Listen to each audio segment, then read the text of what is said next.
दोस्तों, आज मैं आपको वैद्युत द्विध्रुव के कारण किसी बिंदु पर वैद्युत विभव का व्यंजक निकालना बताएंगे। पिछले वीडियो में आपको वैद्युत द्विध्रुव के कारण उसके अच्छी स्थिति अथवा अंधेरी स्थिति में वैद्युत द्विध्रुव का व्यंजक निकालना बताया गया था और उसके पश्चात बताया गया था आपको वैद्युत द्विध्रुव कार्य उसके निरक्षीय स्थिति अथवा अनुपस्थित स्थिति में वैद्युत विभव का व्यंजक निकालना। आज आपको बताया जाएगा किसी वैद्युत द्विध्रुव के कार्य किसी बिंदु पर वैद्युत विभव का व्यंजक प्राप्त करना, चाहे अच्छी स्थिति हो चाहे निरक्षीय स्थिति हो या और कोई बिंदु हो। उन बिंदुओं पर हम वैद्युत द्विध्रुव का वैद्युत द्विध्रुव द्वारा वैद्युत विभव का व्यंजक किस प्रकार प्राप्त करेंगे। चलिए आपको यहाँ बताते हैं। हम मान रहे हैं, माना एक वैद्युत द्विध्रुव AB है जिसकी लंबाई 2L है। माना एक वैद्युत द्विध्रुव AB है जिसकी लंबाई 2L है। इसके केंद्र O से स्मॉल r दूरी पर एक बिंदु P है जिस पर हमें वैद्युत विभव का व्यंजक प्राप्त करना है। तो आप देख रहे हैं यहाँ जो रेखा हमने P को O से मिला दिया तो रेखा OP प्राप्त हो रही है और जो रेखा OP है उसका वैद्युत द्विध्रुव से झुकाव थीटा है, क्षैतिज दिशा से झुकाव थीटा है। और एक चीज़ आप जानते हैं, जो वैद्युत द्विध्रुव होता है उसकी जो दिशा होती है वह ऋणावेश से धनावेश की होती है। आपको पीछे बताया गया था। अब यहाँ आप देख रहे हैं जो O है वह AB का मध्य बिंदु है, इसलिए जो O है वह AB को दो बराबर भागों में विभाजित करेगा। अगर कुल लंबाई इसकी 2L होती है तो आधी लंबाई L हो जाएगा, इसलिए जो OA है वह L होगा और जो OB है वह भी आपका L के बराबर हो जाएगा। अब उसके पश्चात आपको बताते हैं कि यहाँ हमें जो AB है, AB के केंद्र O से स्मॉल r दूरी पर एक बिंदु P है जिस पर वैद्युत विभव निकालना है। इसके लिए हम जो AB का जो धनावेश Q है उसके द्वारा वहाँ से बिंदु P पर वैद्युत विभव निकालेंगे और जो ऋणावेश है उसके द्वारा P पर वैद्युत विभव निकालेंगे। उसके पश्चात देखेंगे कुल कितना होता है। तो इसके लिए हमें दूरी जो है BP और AP प्राप्त होना चाहिए। जब तक हम जो है दूरी AP और BP नहीं निकालेंगे तब तक हम जो प्लस Q आवेश है जो माइनस Q आवेश है इनके द्वारा हम बिंदु P पर वैद्युत विभव का व्यंजक प्राप्त नहीं कर पाएंगे। पहले इस दूरी को हम निकालते हैं। इसके लिए देखिए हम करेंगे क्या। जो बिंदु B है हम बिंदु B से OP पर लंब डालते हैं। यहाँ देखिए हम B से OP पर लंब डाल दे रहे हैं। मानेंगे यहाँ जो लंब है वह आपका BM है। यहाँ आप देखें जब BM जो है वह OP पर लंब है, यहाँ पर एक और भी आपका 90 डिग्री होगा, एक और भी आपका 90 डिग्री होगा, दोनों 90 डिग्री हो जाएंगे। उसके पश्चात देखिए हम क्या करेंगे, यहाँ पर जो OP है OP को हम आगे बढ़ाएंगे इस प्रकार, और जो A है हम A से जो OP को मतलब कह सकते हैं जो OP है उसको हमने आगे बढ़ाया है, उस रेखा पर हम लंब डाल देंगे। तो यहाँ हम बिंदु A से इस रेखा पर लंब डालेंगे। तो आप देख रहे हैं यहाँ हम मानेंगे जो लंब है उसे हम AN नाम दे देंगे। अब आप देखिए जब ये लंब है एक और भी आपका 90 अंश हो जाएगा। अब यहाँ पर आप देख रहे हैं हमें BP निकालना है, तो BP कितना होगा। तो अब जैसे आप देखते हैं यहाँ देखिए एक और आपका 90 अंश है। तो त्रिभुज BOM जो है समकोण है और समकोण के सामने वाली भुजा कर्ण होती है। तो आपका जो OB है वह कर्ण हो जाएगा। यहाँ ये थीटा है, थीटा के सामने वाली जो भुजा है वह BM है, BM आपका लंब हो जाएगा। और तीसरी भुजा आपका बच रही है जो है आपका ओ एम आपका आधार हो जाएगा। तो यहाँ हम cos थीटा लगाएंगे। यहाँ देखिए त्रिभुज पहले इसको हम लिख लें, उसके बाद तो आपको हम लिखते हैं यहाँ पर। तो आप देख रहे हैं हमने ये लिख दिया, माना एक वैद्युत द्विध्रुव AB जिसकी लंबाई 2l, इसके केंद्र O से स्मॉल r दूरी पर एक बिंदु P है जिस पर वैद्युत विभव प्राप्त करना है। तो यहाँ आप देख रहे हैं वैद्युत द्विध्रुव यहाँ छूट गया था, इसको हम लिख दे रहे हैं वैद्युत द्विध्रुव। अब आप देख रहे हैं, अब यहाँ हम त्रिभुज BOM लेंगे। यहाँ देखिए त्रिभुज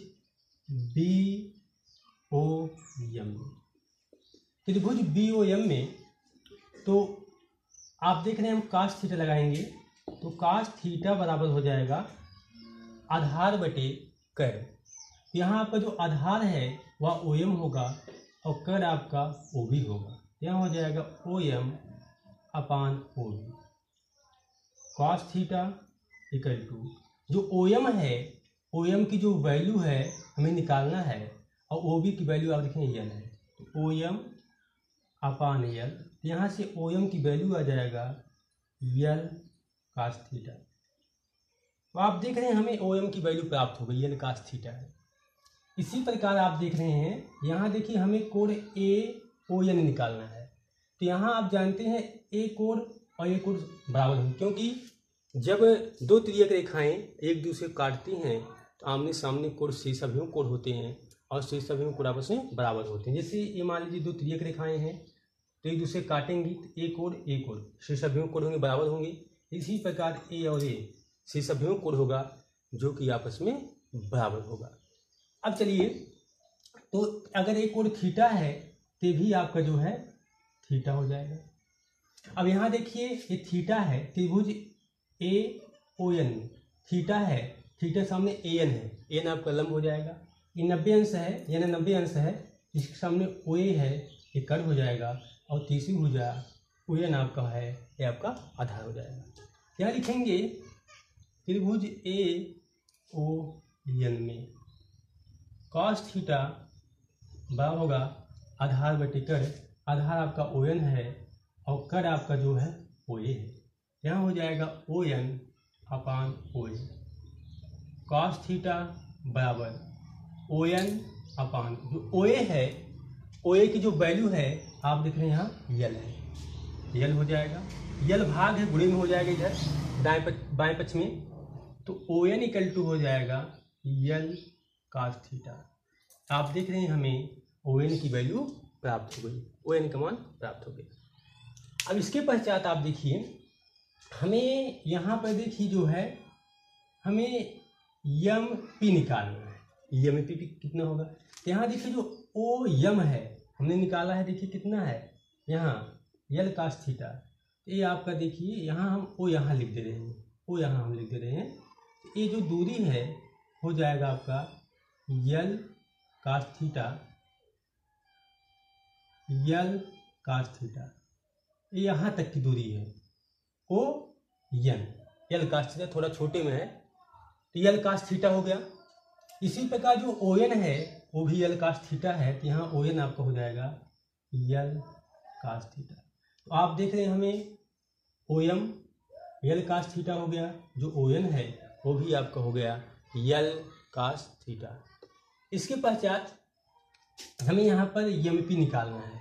MP कितना होगा, तो MP का मान निकालना है। तो आप देखें ये टोटल जो दूरी है, जो OP है वो आपका R है। यहाँ देखिए जो OP है O से जो P की दूरी है वो R है। यहाँ जो OM है वो आपका L cos थीटा है। तो MP कितना होगा, हम क्या करेंगे, हम जो है R में से L cos थीटा को घटा देंगे तो हमें प्राप्त हो जाएगा MP का मान। तो यहाँ से देखिए जो है क्योंकि MP इक्वल टू होगा OP माइनस OM। अगर हम OP में से OM घटा देंगे तो आपका MP आ जाएगा।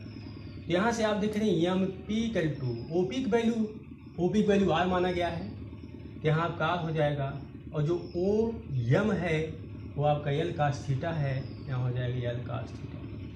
तो आप देख रहे हैं आपका जो एम पी है वो यल कास थीटा आ गया। अब यहाँ से जैसे आप देख रहे हैं कि जो है एम पी और बी पी बराबर होंगे, क्योंकि बी पी बराबर आपका हो जाएगा एम पी। अब सवाल उठता है बी पी और एम पी क्यों समान होंगे, ये आपको ध्यान देना है। इसी प्रकार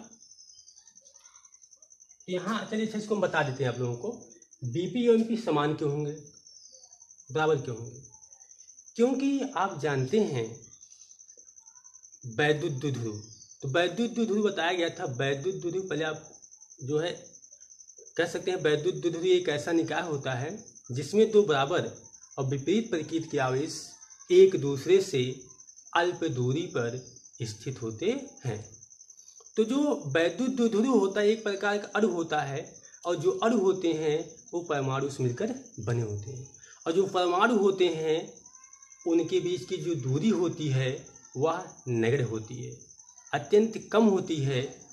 इसलिए यहाँ पर आप देख रहे हैं जो ओ बी है, जो ए बी है वह तो कम है, ये वो दूरी अत्यंत नगण्य है क्योंकि ये परमाणु बीच की दूरी है। इसलिए जो ओ बी होगा वह अत्यंत कम होगा, या इसका मान अत्यंत कम होगा, ये बहुत कम होगा। तो आप जानते हैं जब ये दूरी अत्यंत कम होगी तो यहाँ पर जो बीपी है जो एमपी है इनको हम बराबर लिख सकते हैं। एक बार और बताते हैं, जैसे देखिए यहाँ जो ए बी है, ये वैद्युत द्विध्रुव है, एक प्रकार का अणु होता है, ये परमाणु से मिलकर बने होते हैं। तो परमाणु जो होते हैं अत्यंत निकट व्यवस्थित होते हैं, अत्यंत निकट होते हैं। तो यहाँ पर जो आप देख रहे हैं तो जो ओ बी है या आधी दूरी है, तो यह और अधिक कम होगा, इसका मतलब जो और अधिक कम होगा। और यहाँ पर जो बिंदु पी है, जो बिंदु पी है वह ओ बी से बहुत अधिक दूरी पर है। जब ओ बी से बहुत अधिक दूरी पर है, इसी कारण जो आपका बी पी है एम पी है इसको आप बराबर लिख सकते हैं। यहाँ देखिए आपका बी पी आ जाएगा, एम पी वैल्यू आपका R minus L cos theta, ये बराबर लिया जा सकता है क्योंकि ये अत्यंत नगण्य जो है अणु परमाणु बीच की दूरी अत्यंत कम होती है। इसी प्रकार देखिए यहाँ पर आप देख रहे हैं हमें जो है हमें पी एन निकालना है, देखना है या एन पी निकालना है। एन पी देखिए एन पी कितना होगा, एन पी का जो मान है वह जो है ओ एन और ओ पी दोनों के उपफल के बराबर होगा। तो आप जानते हैं N O plus O P, अगर हम एन ओ और ओ पी जोड़ देंगे तो आपका जो है एन पी आ जाएगा। तो N P equal to N O की वैल्यू एल कास थीटा है। अब आप देखिए जो ओ पी है पहले साल माना ही गया है, तो आप देख रहे हैं यहाँ हो जाएगा L cos theta plus R. इसको आप ऐसे लिखेंगे N P equal to R को पहले लिख देंगे R plus L cos theta. अब यहाँ पर भी आपको ध्यान देना है जो ए पी है जो एन पी है बराबर होंगे, तो यहाँ से लिखेंगे क्योंकि A P equal to N P, और एन पी की जो वैल्यू है R plus L cos theta है, यहाँ लिखेंगे R plus L cos theta. अब ए भी क्यों बराबर हो गया, क्योंकि जो बिंदु पी है वह बहुत मतलब ए बी से बहुत अधिक दूरी पर है, कह सकते हैं अत्यधिक दूरी पर है। और यहाँ ये जो दूरी है वह जो वैद्युत द्विध्रुव है इसकी लंबाई अत्यंत कम होती है, तो जो ओ ए है वह और अधिक कम होगा। इसलिए यहाँ पर हम ए पी और ओ पी मतलब एन पी दोनों को हम बराबर लिख सकते हैं, ये इसका रीजन है। अब आपको हम बताते हैं जो यहाँ पर प्लस क्यू आवेश है, प्लस क्यू आवेश का बिंदु पी पर वैद्युत विभव निकालेंगे, और यहाँ जो माइनस क्यू आवेश है इसके कारण हम बिंदु पी पर वैद्युत विभव की गणना करेंगे। यहाँ लिखेंगे आप, अच्छा वैद्युत विभव देखिए कितना होता है, तो ये दूरी देखिए पता हो गया, ये दूरी आपका आ गया R minus L cos theta निकाला हमने, और ये दूरी हमने निकाला यहाँ से जो है ये दूरी निकाल दिया R plus L cos theta, ये दूरी आपका आ गया। अब चलिए आप जानते हैं वैद्युत द्विध्रुव, वैद्युत विभव, वैद्युत द्विध्रुव कार्य जो है किसी बिंदु पर वैद्युत विभव B = होता है 1/4πε0 और Q/R। तो यहाँ आप देखते हैं अगर जो है आपका वैद्युत द्विध्रुव किसी ऐसे माध्यम में रखा गया है जिसका परावर्तनांक K है, तो यहाँ आप K लगा सकते हैं। K नहीं लिखेंगे तभी कोई समस्या नहीं है। तो आप देख रहे हैं, तो पहले हम यहाँ जो प्लस Q आवेश है, प्लस Q आवेश के कारण बिंदु P पर वैद्युत विभव निकालेंगे। यहाँ लिखेंगे प्लस Q आवेश के कारण बिंदु P पर वैद्युत विभव। अब देखिए हम मानेंगे जो प्लस Q आवेश है इसके कारण जो वैद्युत विभव है V1 है, तो यहाँ V1 लिख देंगे। 1/4πε0 रहेगा ही। आवेश देखिए प्लस Q है, यहाँ प्लस Q रखेंगे, लेकिन जो दूरी है वह Q से प्लस Q से P की दूरी r - l cos थीटा है। जहाँ r है वह हो जाएगा r - l cos थीटा। तो यहाँ लिखेंगे V1 = 1/4πε0 Q/r - l cos theta. इसे हम इक्वेशन 1 मान लेंगे। फिर आगे आप लोग देखिए, यहाँ जो माइनस Q आवेश है, माइनस Q आवेश का बिंदु P पर वैद्युत विभव निकालेंगे। यहाँ लिखेंगे माइनस Q आवेश के कारण बिंदु P पर वैद्युत विभव। तो वैद्युत विभव हम मानेंगे V2 है, तो आप जानते हैं V2 हो जाएगा 1/4πε0 रहेगा ही। और यहाँ देखिए जो आवेश है माइनस Q है, तो देखिए क्योंकि जो विभव है वो अदिश राशि है और अदिश राशि में आवेश को हम चिन्ह सहित दर्शाते हैं। तो जहाँ पर Q है वहाँ आपका माइनस Q हो जाएगा। और आप देखें जो दूरी है माइनस Q से P की दूरी r + l cos थीटा है। तो जहाँ आपका दूरी रहेगा, फार्मूला आपको हमने ये लिखा था B = 1/4πε0 और Q/r। तो दूरी आप देखिए आवेश माइनस Q हो जाएगा, दूरी आपका देखिए r + l cos थीटा, तो यहाँ हो जाएगा r + l cos थीटा। चलिए देखते हैं, आप देखिए B2 = 1/4πε0 - Q/r + l cos theta. इसे हम इक्वेशन 2 मान लेंगे। अब हमें बिंदु P पर परिणामी वैद्युत विभव निकालना है, तो हम क्या करेंगे, जो है वैद्युत विभव अदिश राशि है इसलिए हम दोनों को जोड़ देंगे। यहाँ में जिससे कोई मतलब नहीं है, तो परिणामी वैद्युत विभव B = मानेंगे B1 + B2, B1 और B2 को जोड़ देंगे। यहाँ लिखेंगे बिंदु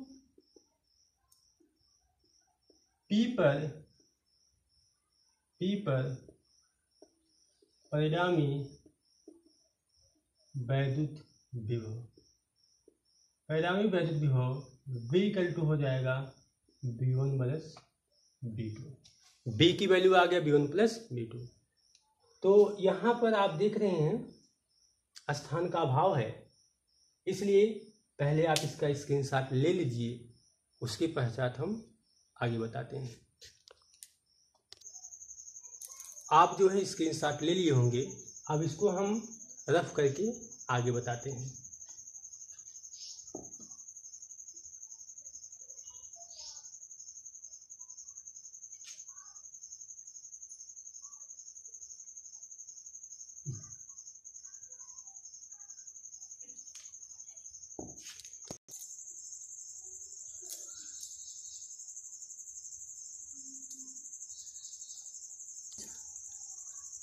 तो आप देखिए, तो यहाँ जो V1 है, V1 की value 1/4πε0 Q/r - l cos theta, V1 के स्थान पर रखेंगे। और ये जो V2 की वैल्यू है उसको हम V2 के स्थान पर रखेंगे। तो आप देख रहे हैं V = आ जाएगा 1/4πε0 और b1 की वैल्यू a है, इसको यहाँ पर रख दिया जाएगा।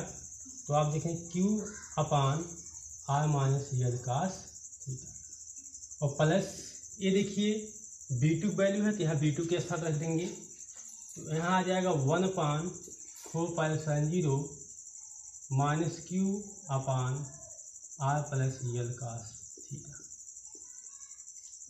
अब आप देख रहे हैं b = दोनों में देखिए कॉमन कितना है, 1/4πε0 Q, दोनों में इसको हम कॉमन ले लेंगे। तो यहाँ आ जाएगा 1/4πε0 Q 1/r-l cos थीटा और यहाँ प्लस माइनस माइनस हो जाएगा 1/r+l cos थीटा। अब आप देख रहे हैं आगे है समान है लघुत्तम, दोनों हो जाएगा LCM.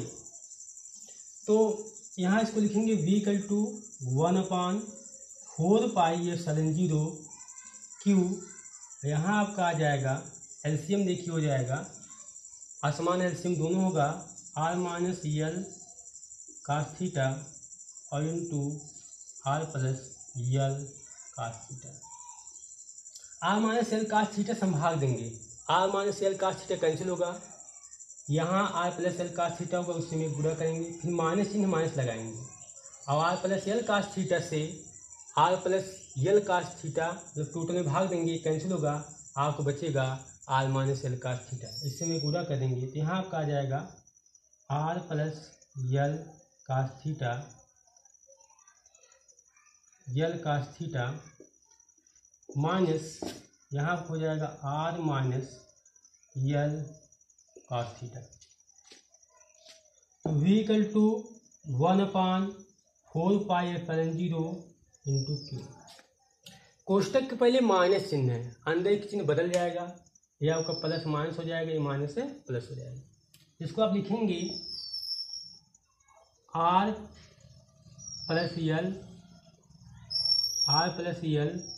cos theta minus r+l cos theta. और यहाँ देखिए वर्गांतर का फार्मूला बनेगा बच्चों, ये अगर इसको आप a मानते हैं, इसको भी मानते हैं, a - b into a + b, a - b into a + b होगा a का वर्ग माइनस b का वर्ग। वर्गांतर के फार्मूला से a का वर्ग माइनस b का वर्ग बराबर होता है a - b into a + b। तो इसके अनुसार फार्मूला बन जाएगा, यहाँ आपका बटे में आ जाएगा r का वर्ग माइनस l cos थीटा पूरे का होल स्क्वायर, इतना आ गया। अब आप देखिए r यहाँ पर प्लस यहाँ माइनस कैंसिल होगा, l cos थीटा जोड़ेंगे आ जाएगा 2l cos थीटा। उसके पश्चात यहाँ हम अलग कर देंगे तो होगा l स्क्वायर और इंटू cos स्क्वायर थीटा। इसको हम रफ कर देते हैं, इसको आप स्क्रीनशॉट लिए होंगे। तो v = 1/4πε0 इंटू के, यहाँ आप जब हम जोड़ देंगे तो आ जाएगा 2l cos थीटा और अपान r square minus l square cos square theta.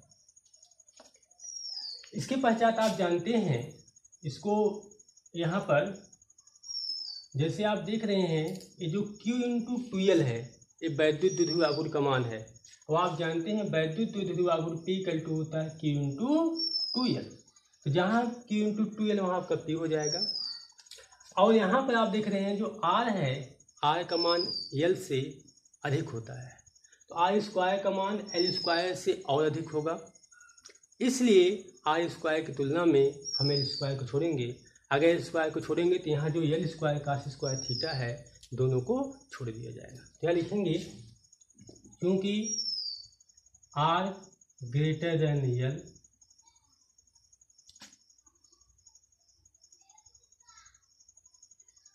जिससे I स्क्वायर > L स्क्वायर, इसी कारण आई स्क्वायर की तुलना में L square cos square theta को छोड़ दिया जाएगा। अब आप देखिए इसको छोड़ देंगे, यहाँ इसका मान p हो जाएगा, तो v इक्वल टू आ जाएगा 1/4πε0, यहाँ हो जाएगा p cos theta upon R square.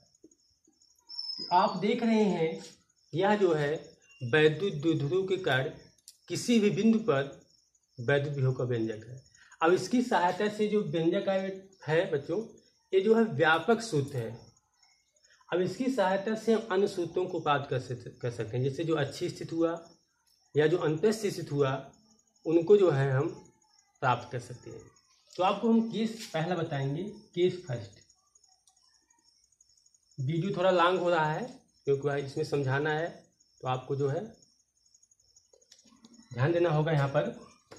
तो केस फर्स्ट यहाँ लिखेंगे अच्छी स्थिति के लिए। तो आप जानते हैं अच्छी स्थिति के लिए, जैसे जो बिंदु P है वह AB के अनुदिश आ जाएगा, AB के अक्ष में आ जाएगा। तो अक्ष के मतलब देखिए यहाँ पर कहीं आ जाएगा, इस प्रकार आ जाएगा। जो AB है इसी के अनुदिश हो जाएगा, इसके अक्ष में हो जाएगा। जब अक्ष में आएगा तो जैसे जैसे जो P है वह यहाँ पर आएगा, जो मान लीजिए बिंदु आपको हम n नाम दे देते हैं। जैसे जैसे यह n की ओर बढ़ेगा, आप जानते हैं यहाँ थीटा का मान घटेगा, और जब P जो है यहाँ n पर पहुँच जाएगा, थीटा का मान घटकर शून्य हो जाएगा। तो अच्छी स्थिति के लिए थीटा इक्वल टू यहाँ पर आपका 0 हो जाएगा। तो जहाँ थीटा वहाँ 0 रख देंगे तो काश 0 का मान 1 होता है। तो यहाँ हो जाएगा v इक्वल टू 1/4πε0 p काश 0 बटे आर स्क्वायर। काश 0 का मान 1 होता है, 1 से गुणा करेंगे कोई प्रभाव पड़ेगा नहीं। v इक्वल टू आ जाएगा 1/4πε0 p अपान आर स्क्वायर। यहाँ आप देख रहे हैं जो है यह अच्छी स्थिति में फार्मूला इसकी सहायता से प्राप्त हो गया। इसलिए यह वैद्युत द्विध्रुव का किसी बिंदु पर वैद्युत विभव का जो है व्यापक सूत्र है। अब यहाँ पर केस 2 आपको बताएंगे निरक्षी स्थिति के लिए। निरक्षी स्थिति के लिए आप जानते हैं निरक्षी स्थिति के लिए जो P है वह AB के लंबवत हो जाएगा। AB के लंबवत मान लीजिए यहाँ आ जाएगा, तो वह जो AB है इससे 90 डिग्री का कोण बनाएगा, 90 अंश का कोण बनेगा। जब 90 अंश का कोण बनेगा तो थीटा इक्वल टू आपका आ जाएगा 90 डिग्री। यहाँ देखिए जहाँ थीटा वहाँ 90 डिग्री हो जाएगा, तो आप जानते हैं काश 90 अंश का मान होता है 0, और गुणा करेंगे टोटल 0 हो जाएगा। यहाँ लिखेंगे v इक्वल टू 1/4πε0 p काश 90 डिग्री अपान आर स्क्वायर। और उसके बाद काश 90 डिग्री का मान 0 होता है और 0 से गुणा करेंगे टोटल 0 हो जाएगा, तो v इक्वल टू आ जाएगा 0। तो यहाँ पर हमारा कहने का तात्पर्य है जो ये सूत्र है वह जो है वैद्युत विभव का व्यापक सूत्र है। यह वैद्युत विभव का व्यापक सूत्र क्यों है?